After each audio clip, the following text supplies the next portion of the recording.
Students, प्रेम sir एक बार फिर से आप सभी का स्वागत करता है। स्टूडेंट्स, आप लोगों का कमेंट आ रहा है सर 36 का और कृषिका का बता दीजिए इंपॉर्टेंट क्वेश्चन।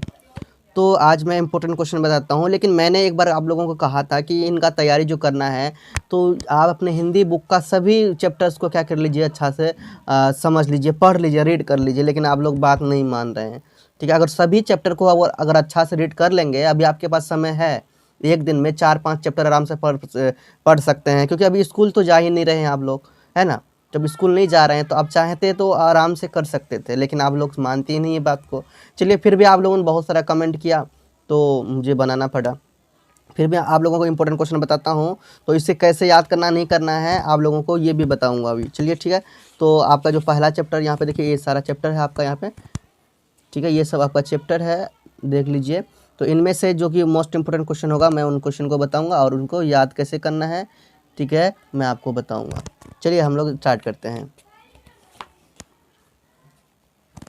यहाँ पे आप देख लीजिए, इस चैप्टर में से, फर्स्ट चैप्टर में से आप जब जाएंगे, है ना, जैसे दो बैलों की कथा में, तो वहाँ पे आपको ना ये प्रश्न मिलेगा। देख लीजिए कौन सा प्रश्न है, देखिए क्या लिखा हुआ है। कांजी हाउस में कैद पशुओं की हाजिरी क्यों ली जाती होगी। ठीक है, तो इसे आपको क्या करना है, याद करना। अब याद कैसे करना है ये आपको बताता हूँ। देखिए, किसी भी प्रश्न को आपको ऐसे याद नहीं करना है, रट्टा नहीं मारना है। आपको ये नहीं सोचना है कि बहुत बड़ा क्वेश्चन है और उसको याद कैसे करूँ, याद नहीं करना है, बिल्कुल भी ऐसे याद नहीं, रटना नहीं है। आपको क्या करना है, एक बार क्वेश्चन को रीड करना है। जैसे कि मैंने क्या किया, कांजी हाउस में कैद पशुओं की हाजिरी क्यों ली जाती होगी, तो यहाँ आंसर लिखा हुआ है, कांजी हाउस में कैद पशुओं की हाजिरी यह देखने के लिए ली जाती होगी कि उनमें से कोई पशु भाग तो नहीं गया। तो आपको सिर्फ समझना है, आपको यानी अपने माइंड में कैप्चर करना है इसको, कैसे समझ के आपको बस एक बार रीड करना है और अच्छा से समझ के रीड करना है, और याद करने की ज़रूरत नहीं है, याद नहीं करना है, रटना नहीं है कि रट्टा मार रहे हैं एकदम पकड़ के, ऐसे नहीं करना है। सेकंड क्वेश्चन आपको ये दिखेगा, कहानी में बैलों के माध्यम से कौन कौन सी नीति विषयक मूल उभर कर आए। ठीक है, आपको सिर्फ पढ़ना है और वो भी समझ के पढ़ना है, ये आपको ऐसे याद हो जाएगा। ठीक है, चलिए अब आपको नेक्स्ट दिखाता हूँ। नेक्स्ट इंपोर्टेंट मौका क्या है, देखिए ये इंपोर्टेंट क्वेश्चन है, किन घटनाओं से पता चलता है कि हीरा और मोती में गहरी दोस्ती थी। ये भी आप लोग टिक लगा लीजिए। उसके बाद आइएगा यहाँ पे, एक प्रश्न ये है, देख लीजिए, इसका आंसर भी लिखा हुआ है। आप लोग चाहेंगे, अगर आपके पास बुक नहीं है तो ऐसे क्वेश्चन आंसर लिख सकते हैं। क्या है, हीरा और मोती ने, देखिए यहाँ पहली बात ये देखिए, रचना और अभिव्यक्ति है। रचना हम क्या करते हैं, अपने मन से आपको लिखना है। आपने कहानी पढ़ा होगा, नहीं तो फिर भी आपने क्या करना है, इसको एक बार क्वेश्चन को पढ़ लेना और एक बार जितने भी आंसर है पूरे आंसर का पढ़ना, और खुद का मन से विचार देना, अपने कॉपी में लिखना, खुद का मन से लिखना है। क्वेश्चन पढ़ के खुद का मन से ये एक बार पढ़ लीजिएगा आंसर, और उसके बाद खुद का मन से लिखेगा। जरूरी नहीं कि ये जो आंसर है वही लिखना है। ठीक है, ऐसे आपको रचना लिखना है, रचना करना है। उसके बाद देखिए 12 नंबर है, क्या आपको लगता है कि यह कहानी आज़ादी की लड़ाई की ओर भी संकेत करती है। तो आप इसे क्या करेंगे, रीड कर लेंगे और समझ के अपने मन से लिखेंगे। ओके, चलिए ये इस चैप्टर का ये आपका इंपॉर्टेंट क्वेश्चन था। अब देखिए नेक्स्ट चैप्टर में क्या आपका इंपॉर्टेंट क्वेश्चन है। स्टूडेंट्स, आपका नेक्स्ट चैप्टर है लहासा की ओर। तो अब देखते हैं हम लोग इनके कौन सा इंपॉर्टेंट क्वेश्चन को क्या करना है, लर्न करना है, ठीक है, याद करना है। चलिए हम इसको देख लेते हैं। सबसे पहले आप इस क्वेश्चन को देख लीजिएगा और इसे समझना है, रीड करना है। उस समय के तिब्बत में हथियार का कानून न रहने के कारण यात्रियों को किस प्रकार का भय बना रहता था। इसको कर लीजिएगा। सेकेंड, अब आपको इसको भी करना है। आंसर भी मैं आपको दिखा रहा हूँ, अगर आप चाहें तो आंसर भी लिख सकते हैं। ठीक है, और ये आंसर को सिर्फ समझना है, अपने मन से आंसर लिखना है। ठीक है, लेखक लंगकोर के मार्ग में अपने साथियों से किस कारण पिछड़ गया। ठीक है, ये हो गया आपका। और आगे देखते हैं, आपका कोई इंपॉर्टेंट क्वेश्चन नजर आए तो मैं आपको बता दूंगा। ये आपका इंपॉर्टेंट क्वेश्चन, इसे भी लिखिए। क्या है, अपनी यात्रा के दौरान लेखक को किन कठिनाइयों का क्या कहते हैं, सामना करना पड़ा। ठीक है, और इसे पढ़ लीजिए जो भी लिखा हुआ आप, है ना। चलिए आगे देखते हैं। देखिए इसमें से बस इतना ही प्रश्न को आप लेना है। एक प्रश्न देता हूँ और इसको ले लीजिए। क्या है, ये रचना लिखना है। देख लीजिए, रचना मैंने आपको बताया था, रचना क्या करना है, ये जो भी प्रश्न है, प्रश्न को पढ़ना है और समझ के अपना माइंड से लिखना है। और इसका आंसर, पहले प्रश्न पढ़ता हूँ। क्या है, यात्रा वृत्तांत के आधार पर तिब्बत की भौगोलिक स्थिति का सब चित्र प्रस्तुत करें। वहाँ की स्थिति आपके शहर, राज्य या शहर से किस प्रकार भिन्न है, ये बताना है आपको, अपना माइंड से बताना। लेकिन फिर भी आंसर देख लीजिए ताकि आपको आइडिया लग जाए कि कैसे किस टाइप से लिखना है। ठीक है, देख लीजिए। उसके बाद हम अगला चैप्टर पे आते हैं। स्टूडेंट, आपका नेक्स्ट चैप्टर है, चैप्टर क्या है स्टूडेंट्स, उपभोक्तावाद की संस्कृति। ठीक है, आप देखते हैं इसमें से कौन सा इंपॉर्टेंट क्वेश्चन है हमारा। स्टूडेंट्स, आप इस चैप्टर का इंपॉर्टेंट प्रश्न देख लीजिए। लेखक के अनुसार जीवन में सुख से क्या अभिप्राय है, और इससे क्या कर लीजिए, आंसर को क्या कर लीजिए, एक बार रीड कर लीजिए रोक के, ओके, और समझ लीजिए, है ना। समझ कर ये आंसर आपको खुद से देना है, समझ के, इतना रट्टा नहीं मारना। मैं फिर से कह रहा हूँ, आपको ऐसे रट्टा नहीं, लेखक के अनुसार जीवन में सुख से अभिप्राय, सुख से, ऐसे रटना नहीं है। अपना माइंड एक बार पढ़ना, ऐसे ही पढ़ना। देखिए बताता हूँ, लेखक के अनुसार क्या कर, कोई प्रश्न एक बार पढ़ना पहले। लेखक के अनुसार जीवन में सुख से क्या अभिप्राय है, अब आंसर पढ़ना है ना, उत्तर। लेखक के अनुसार जीवन में सुख से अभिप्राय बाजार में उपलब्ध वस्तुओं का अधिक से अधिक उपभोग है ना। सामान्यतः उत्पादन बढ़ाकर यह प्रचारित किया जाता है कि ये उत्पादन आपके लिए हैं तथा आपके भोग के लिए हैं, आपके सुख के लिए हैं। इसलिए जीवन में सुख की व्याख्या उपभोग हो गई है। तो ऐसे आपको पढ़ लेना है और दिमाग में सेव कर लेना, उसके बाद टेंशन लेने की जरूरत नहीं है। अगला प्रश्न देखिए क्या है। आज की उपभोक्तावादी संस्कृति हमारे जीवन को किस प्रकार प्रभावित करती है। इसे भी आप क्या कर लीजिए, एक बार प्रश्न पढ़ के रीड कर लीजिए आंसर को। आंसर क्या है आपका, आज की उपभोक्तावादी संस्कृति हमारे दैनिक जीवन को निम्नलिखित प्रकार से प्रभावित करती है। और ये आप यहाँ पर जो भी लिखा हुआ है इसे पढ़ लीजिए, ठीक है। चलिए और आगे देखते हैं, इसमें से कोई एक चैप्टर देखिए। इसमें से और कोई चैप्टर हमारे ख्याल से इम्पोर्टेंट नहीं है, सॉरी चैप्टर कहते हैं, कोई क्वेश्चन इंपॉर्टेंट नज़र नहीं आ रहा है हमें, ठीक है। चलिए अब नेक्स्ट चैप्टर में देखते हैं। आपका अब नेक्स्ट चैप्टर है सांवले सपनों की याद, ठीक है। बहुत स्टूडेंट्स ने इसको क्या पढ़ा होगा और इसको याद भी होगा। जब आप चैप्टर पढ़ लेते हैं तो आपको क्वेश्चन आंसर अपने आप आ जाता है, ठीक है, क्वेश्चन याद हो जाता है ऑटोमेटिकली। चलिए इसमें देखते हैं इंपॉर्टेंट क्वेश्चन क्या है हमारा।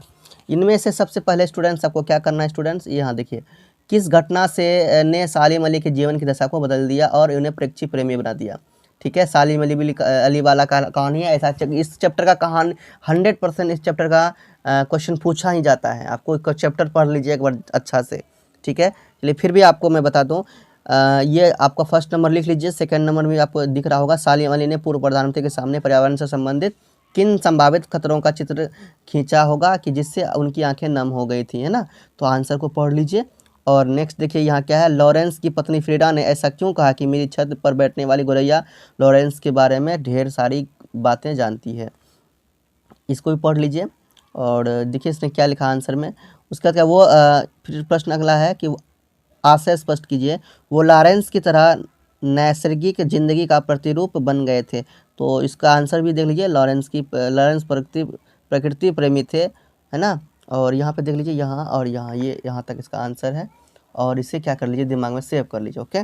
चलिए आशय स्पष्ट करना है, क ख ग इस तरह से जो भी है आपको देख लेना है। चलिए अब हम लोग देखते हैं इसका इंपॉर्टेंट क्वेश्चन कौन सा है, 6 नंबर, इसे भी देख लीजिए। देखिए क्या है, इस पाठ में लेखक ने सालिम अली के व्यक्तित्व का जो चित्र खींचा है उसे अपने शब्दों में लिखिए। तो यहाँ पे आंसर आपको दिख रहा होगा कैसे क्या लिखा है ना। तो आप अपना आंसर पढ़ लीजिए और अपना माइंड से इसको सेव करिए। जितने भी प्रश्न दिखा रहे हैं इसको खुद से प्रैक्टिस कीजिए, अभी आपके पास समय है, ठीक है। तो अगर आप नहीं करेंगे तो फिर दिक्कत है। अब देखते हैं नेक्स्ट चैप्टर कौन सा है। स्टूडेंट्स हमारा नेक्स्ट चैप्टर है प्रेमचंद के फटे जूते, ओके। तो इनमें से आपको देखना है कि कौन सा इंपॉर्टेंट क्वेश्चन है। तो आइए इंपॉर्टेंट क्वेश्चन देखते हैं हम लोग। तो इनमें से सबसे पहला प्रश्न इंपॉर्टेंट है हमारा, हरिशंकर परसाई ने प्रेमचंद का जो सब चित्र हमारे सामने प्रस्तुत किया है उससे प्रेमचंद के व्यक्तित्व की कौन सी विशेषताएं उभर कर आती है। देखिए आपको प्रश्न उल्टा भी पूछ सकता है, घुमा फिरा के पूछ सकता है, लेकिन आपको अपना माइंड में सेव करना है। और अपने अगर आपके पास ये कहानी आपके माइंड में अगर सेव हो गया तो अपने तरीके से आंसर लिख सकते हैं, ठीक है। चलिए देख लीजिए ये आंसर क्वेश्चन अभी देख लीजिए और आंसर भी देख लीजिए यहाँ पे। चलिए यहाँ पर देखिए, सही कथन के सामने आपको निशान लगाना है और ये भी देख लीजिए, है ना। यहाँ उत्तर भी है आपका और नीचे भी आपका जो प्रश्न है देख लीजिए इसे और इसे एक बार रीड कर लीजिए अच्छा से, है ना। और आगे देखते हैं, इसमें से चैप्टर अच्छा चैप्टर है, ये भी आप देख लीजिए। प्रश्न नंबर 4 और प्रश्न नंबर 5 आप लोग रोक के इसे पढ़ लीजिए सही से, ठीक है। लिखा हुआ है 6 नंबर में, पाठ में टीले शब्द का प्रयोग किन संदर्भ को इंगित करने के लिए किया गया होगा, ठीक है। और रचना में आपको ये देख लेना है। और रचना बनाने के लिए मैंने आपको बताया था क्या प्रश्न लिखा हुआ है, प्रेमचंद के फटे जूते को आधार बनाकर परसाई ने यह व्यंग्य लिखा है आप किसी व्यक्ति की पोशाक से आधार बनाकर एक व्यंग्य लिखिए। और देखिए यहाँ पे जो भी लिखा गया है ना, तो एक बार पढ़ लीजिए अपना माइंड से, फिर इसको सेव कर लीजिए माइंड में और खुद से लिखने की कोशिश कीजिए। ओके। और ये देखिए आपकी दृष्टि में वेशभूषा के प्रति लोगों की सोच में आज क्या परिवर्तन आया है। तो अपना मन से लिखना है इसे आंसर, बताइए। ये सब अपना मन से नहीं करेंगे तो आपका माइंड समझ लीजिए कि बहुत ही ज़्यादा कमज़ोर है। आपका नेक्स्ट चैप्टर है मेरे बचपन के दिन, और इसको लिखा है महादेवी वर्मा ने।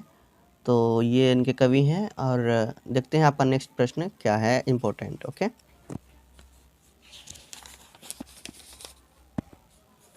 आपका प्रश्न यहाँ से शुरू होता है, और इसे आप क्या कर लीजिए, देख लीजिए। और इसे फिर से मैंने वही बात बार बार बता रहा हूँ कि क्वेश्चन पढ़ना है, आंसर पढ़ना है, और उसके बाद खुद के माइंड से आंसर लिखना है। और ये नहीं, देखिए फिर ये एक बात नहीं कि खाली हम देख ले नहीं, आपको क्वेश्चन पढ़ना है और आंसर भी पढ़ना है और खुद के माइंड से लिखना है। तो समझ में आ जाएगा कि आपको याद हुआ या नहीं, और रटना नहीं, बस समझ के, ठीक है। जितना हो सके, जैसे हो सके वैसे लिखना है। लेखिका उर्दू फारसी क्यों नहीं सीख पाई, ये भी आप लिख लीजिए और दिमाग में याद रख लीजिए। लेखिका ने अपनी माँ के व्यक्तित्व की किन विशेषताओं का उल्लेख किया, ये भी देख लीजिए। इसमें से आप देख लीजिए जेबुनिसा, है ना, जेबुनिसा महादेवी वर्मा के लिए बहुत काम करती थी। जेबुनिसा के स्थान पर यदि आप होती या होते तो महादेवी से आपकी क्या उपेक्षा होती। देखिए ये अपना माइंड से लिखने वाली है बात, तो आप एक बार फिर भी आंसर देख लीजिए किस प्रकार दिया गया है, अपना माइंड से उसी तरह आप लिख लीजिएगा, ठीक है। और अभी आंसर उस तरह से रट्टा नहीं मारना, फिर से मैं कह रहा हूँ। चलिए आगे देखिए।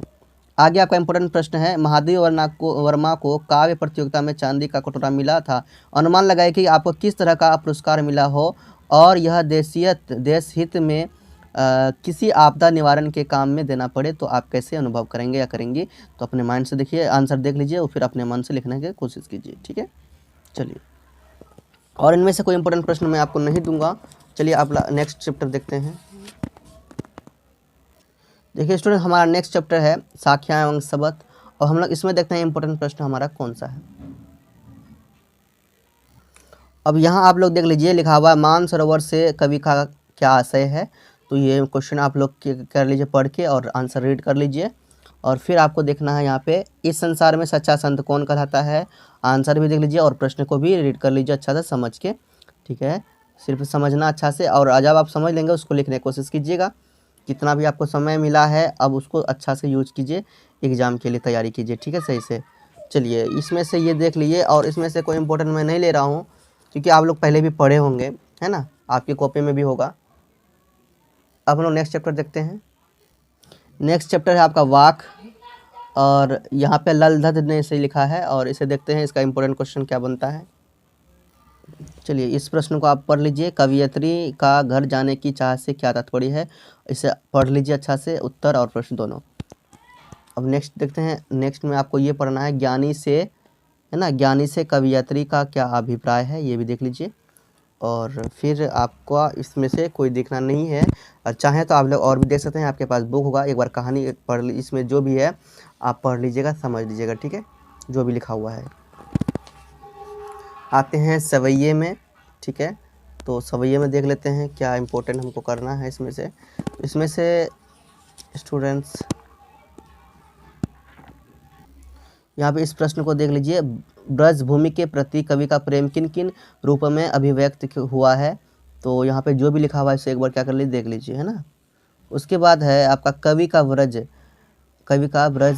के वन बाग और तालाब को निहारने के पीछे क्या कारण है, और इसे भी आप क्या कर लीजिए, रीड कर लीजिए। फिर अगला है, एक लकुटी और कामरिया पर कवि सब कुछ न्यौछावर करने को क्यों तैयार है ना। तो उसके बाद इससे भी देख लीजिए इसका जो भी उत्तर है। उसके बाद इसमें से मैं कोई इंपॉर्टेंट क्वेश्चन नहीं बताऊंगा, अगर आपके पास है तो आप कर लीजिए, ठीक है। अब नेक्स्ट प्रश्न, नेक्स्ट चैप्टर देखते हैं क्या है हमारा। स्टूडेंट्स हमारा नेक्स्ट है कैदी और कोकिला, और इसे हम लोग देख लेते हैं, इसका भी इम्पोर्टेंट प्रश्न क्या है। और कैदी और कोकिला को किसने लिखा है, देख लीजिए, माखनलाल चतुर्वेदी ने लिखा है, ठीक है।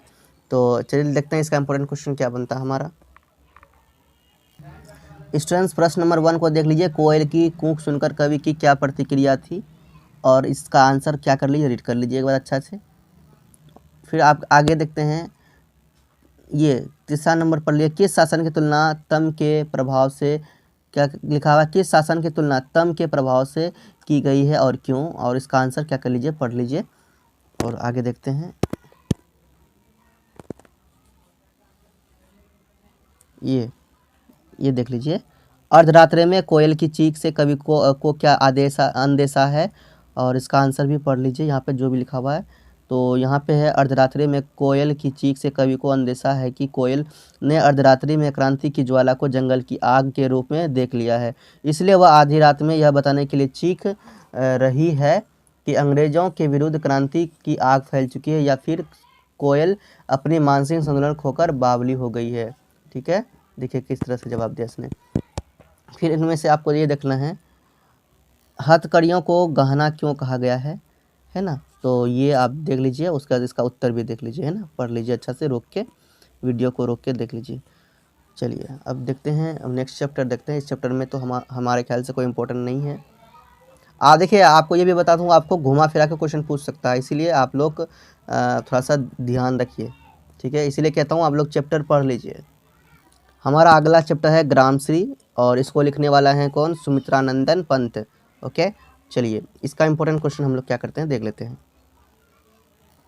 यहाँ पर आप लोग देखिए, यहाँ लिखा हुआ है, कवि ने गांव को हरता जनमन क्यों कहा, और इसका उत्तर भी है, इसे आपको क्या कर लीजिए, रीड कर लीजिए।